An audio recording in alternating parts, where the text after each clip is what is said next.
Okay, thought we'd put together a family self-reliance video. Gonna show you how to make chokecherry jam. Squishy, squishy. Do I know how to cook? Squishy, No. cherry. But she does. So, And I've got some cheesecloth. show you what we got going here. Boil in the jars. I guess we should have a pot. What'd you say? We need to have a pot that's bigger than that. A pot taller than that so that your jars are covered by like 2 inches with water. But here's a bunch of chokecherries we picked while we were elk hunting this week. It's about 3 gallons total.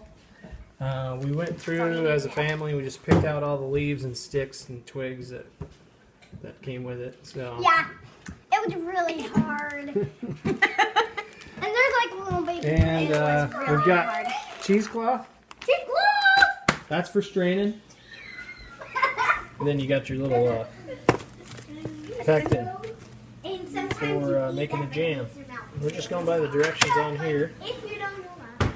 So after we get the jars ready, we're going to break down the chokecherries by boiling them and getting them soft, and we'll go from there. Squishy. Oh, where is it? Okay.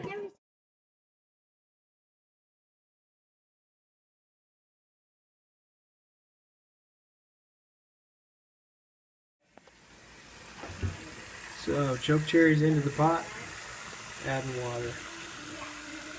Gonna boil it up. Alright, so these are on a rolling boil for about 10 minutes. Just to get them sterilized, yeah. And then we just got the chokecherries going in the water. You'll get a few little floaties and stuff, but it's alright. But these you want to boil down for about 15 minutes.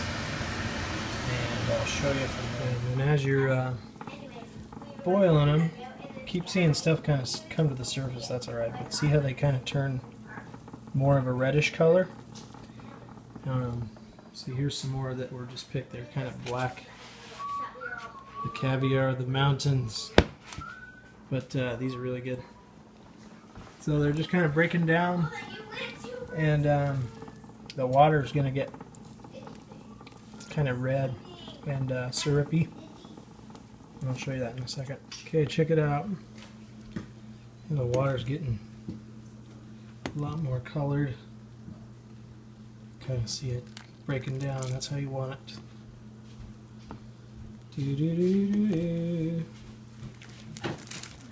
Alright, so now this has been going about 15 minutes or so. And now we're going to move them over to the bowl with the cheesecloth. And we got about 3 layers or so in there. I'm going to ladle it at first. Okay, so I don't ladle splash all over myself. Oh yes. Oops.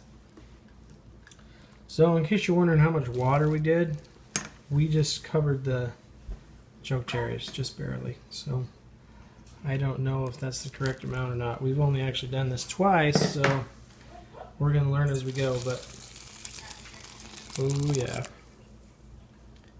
And I just spilled it all on the floor. Ow. Okay. Now we got them all in the pot. What's next? Gotta tie up the cheesecloth. Okay, so next, mash them up a little bit. Just gonna break up all the cherries. These chokecherries have pits in them, so just kind of break them up, and this will help when you wrap up the cheesecloth and start to let it drip. And once you got it gathered up, kind of tie it off. We got a little piece of string that's next, and we're going to tie that off and hang it. Okay, so then you want to suspend it somehow, and I'm kind of redneck, so I got a piece of paracord and I put this bar stool on the counter. But anyhow, you just let it drip until it's done dripping, and you want to kind of squeeze the bag a little bit.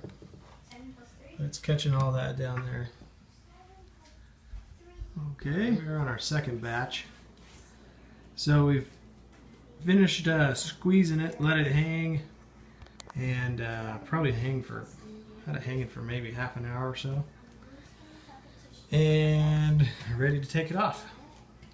Ready? Yeah. And we squeezed as much juice out of it as we could for a while. And just throw the rest of that away. And now we're left with all the juice here.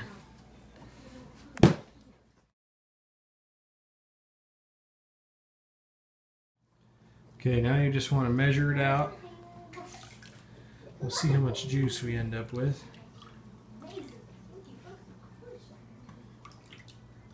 So 2 cups or 1 pint. We need 4 cups to equal a quart or 2 pints to equal a quart. So we need another one of those for 1 quart. And one of these pectin boxes, one box is good for 2 quarts. So hopefully we have 4 of those. And so we're going to be just shy of the 2 quarts, but we're going to go ahead and use a full box of pectin anyways. The last batch we did was a little bit thin, so this one already looks a little bit thicker, so it shouldn't. Alright, so at this point you can just pour the pectin in. We're going to use a full one, even though it might be more than we need. Our last ones were a little thin, so. Okay, there's all that. Stir that in, and then need to bring it to a rolling boil before we add the sugar. Alright, we pretty much got a rolling boil going, and by that, when you stir it, you can't stir it down and it goes away, so it's pretty good now. Got a whole ton of sugar here. 4.5, 5 cups of sugar, so you want to put it all in at once, and we've measured it out already. Okay. Now you want to mix that in until it dissolves, and keep it at a rolling boil because it'll drop. So once you get it back up to a rolling boil, and okay, while that's coming back up to a rolling boil, directions in the pectin packet tells you to do it for a minute. But something we found out before is if you pull it off too soon, it'll be too runny and it won't set up right. So you actually, once it's at a rolling boil, you want to check it. So like right there, it's still really thin. You want it to get kind of Like jelly. like jelly or jam. So while she's doing that, I'm going to pull out the jars. Get those drying. We don't have very deep pots, so. And we have big jars and little jars, so you can use whatever you want. Okay, we're just back up to a rolling boil, and we set the timer for a minute. We'll check the consistency then, but while that's finishing up, most of you probably have the jar holders and a deeper pot. That's the way to go, but I just use these salad tongs. That works, and we just covered them sideways almost a little bit with water. And We're boiling over because our pots aren't big enough. it tells you in there to put it on for a minute and then to pull it off the heat, and so we'll just keep checking it, and I'll show you how it's supposed to look. You can smell the sugar in it. Okay, we went a minute and check it. See how it looks. Getting closer. Still too runny? Yes.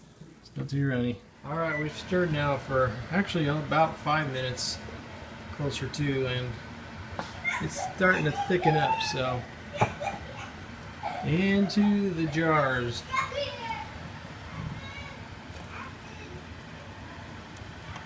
Hopefully it'll turn out. Let it sit overnight after we seal them up.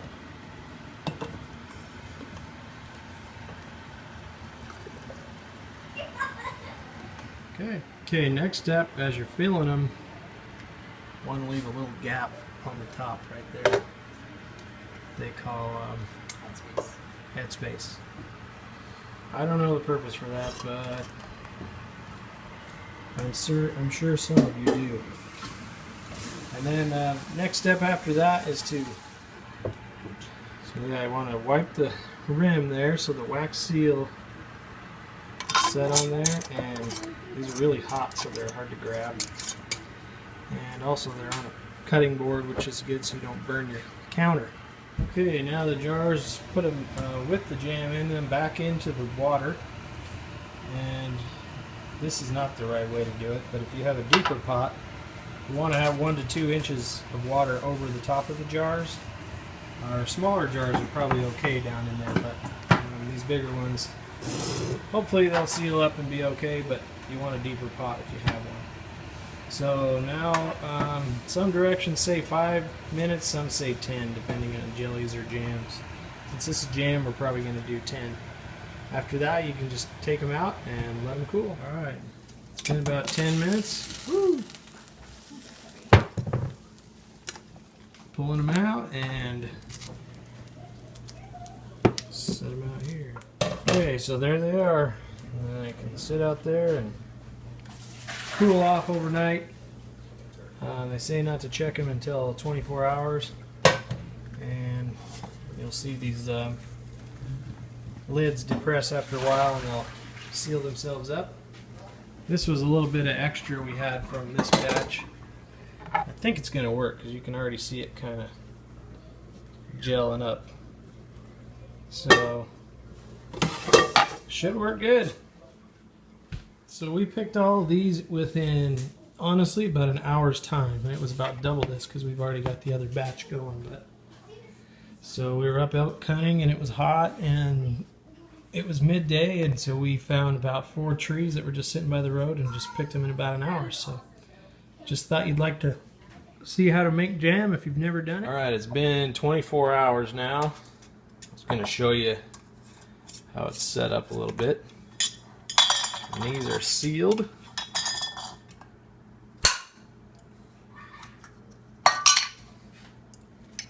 Okay, let's see how it's thickened up. So we've got Chokecherry Jam. Alright, hope you liked the video. Hope it helped. I'm a terrible narrator. Have a good day.